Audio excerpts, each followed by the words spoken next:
What's up, guys? Rupa here, and today is Saturday morning on November 22nd. And no, I'm not looking at Fox News, I'm not looking at CBS, I'm looking at silver news. So, I made this video is just because I was looking at new articles and regarding new mining production that is coming out. I know silver is now a critical mineral. So I know there's new companies coming out for mining production.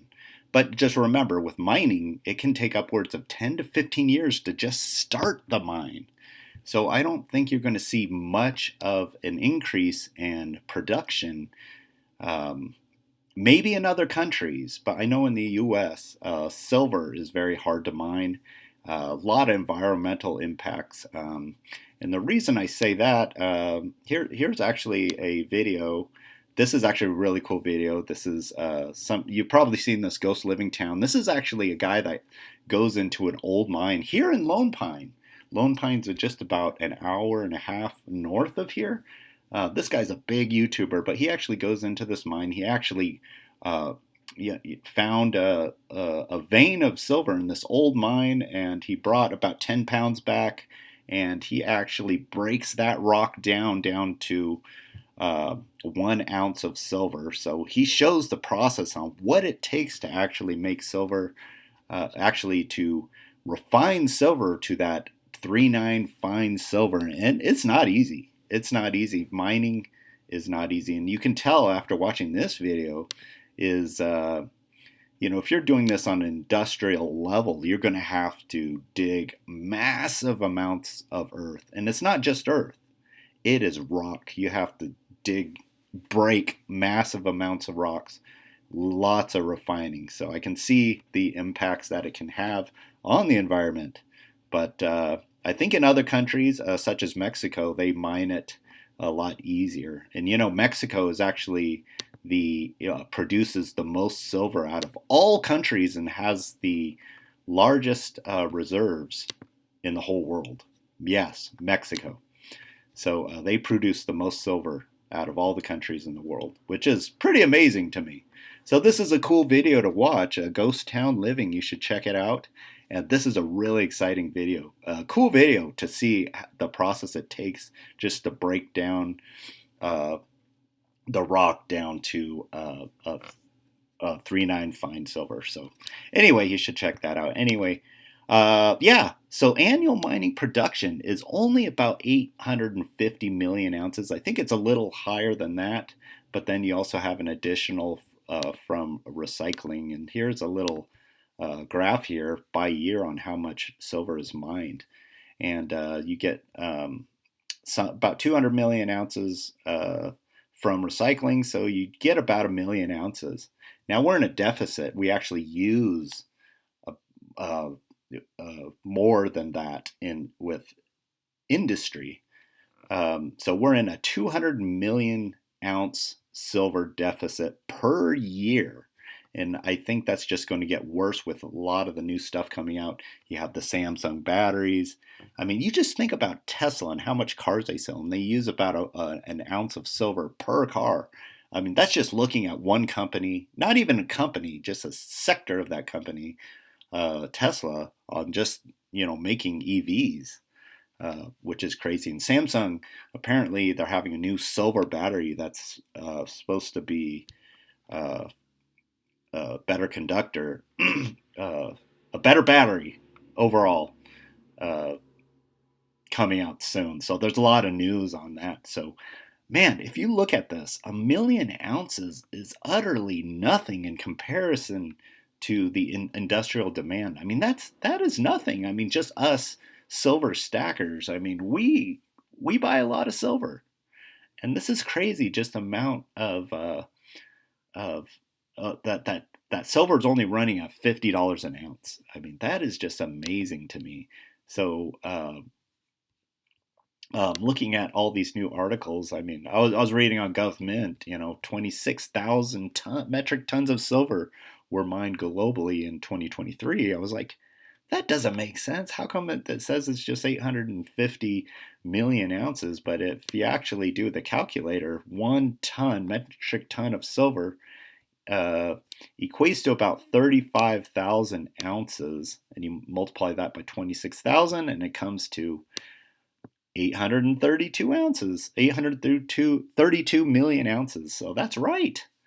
That is right. So if you 26,000 metric tons sounds like a lot, but if you put it in a visual perspective, where is it here? If you actually take all the silver there is that's been mined in the entire world, comes to 1.74 million metric tons. And if you put that in a visual representation, check this out. It's a cube of solid silver, 55 meters square. That is not that big. You could fit that in your backyard. That is not that much silver.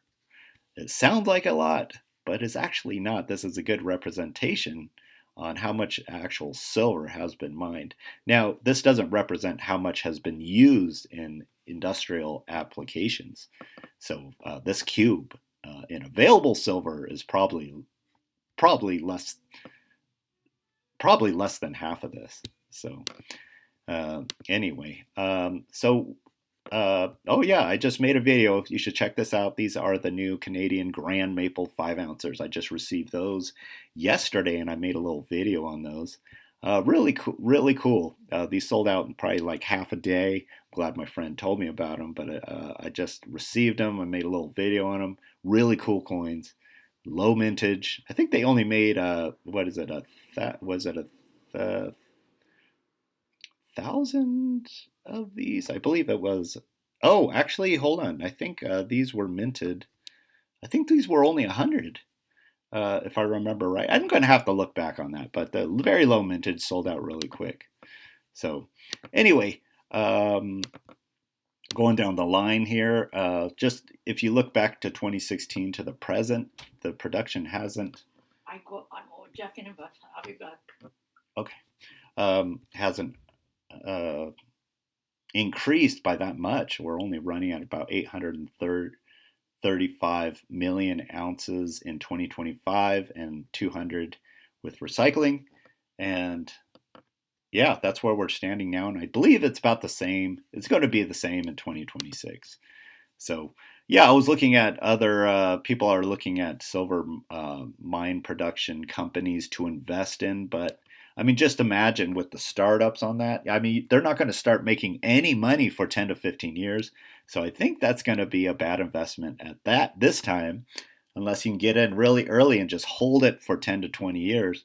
But it's going to be a while before they become profitable. So a lot of different mining companies coming up for startup for new silver mining production. So I think with silver being a critical mineral now, there's probably funding available for that, and probably special treatment by the government to increase production there. So anyway, I think that's going to do it for this video. I mean, it's kind of just a wake-up call. I've known this before and I've seen this, but it's just amazing that 850 million ounces. I mean, that's nothing. That's really nothing. I'm just wondering what silver stackers account for this 850 million ounces. How much do we eat up of that? Because I know we're a small fractional percentage of a 1% that actually stacks silver. So just imagine if the majority of the population started to get into buying silver. Which I think is happening at a small rate, but nothing to where it possibly could be in the future. So paper contracts are just destroying everything. Of course, every time silver price goes up, we always want it to go down so we can get more silver. But I think silver is going to break out. I think it's going to break out at some point. Population's getting bigger. A lot of people buying silver. Countries buying silver. More industrial demand. There is no way that it's just going to sit where it's at. And just remember, Silver being at $50 per ounce is nothing. Just to account for inflation, the number is higher than $55. That's just the inflation rise. We haven't even had an increase based on supply and demand. I mean, so to me, 50 is nothing to where it should be at. Anyway, I think that's going to do it about for this video. Please subscribe. I do appreciate the support. I'm just kind of starting back up. I took a little 2-year hiatus when I had my kids, and now things are getting a little easier, so I can get back on the silver horse. Anyway, I think that'll do it. We'll see you next video.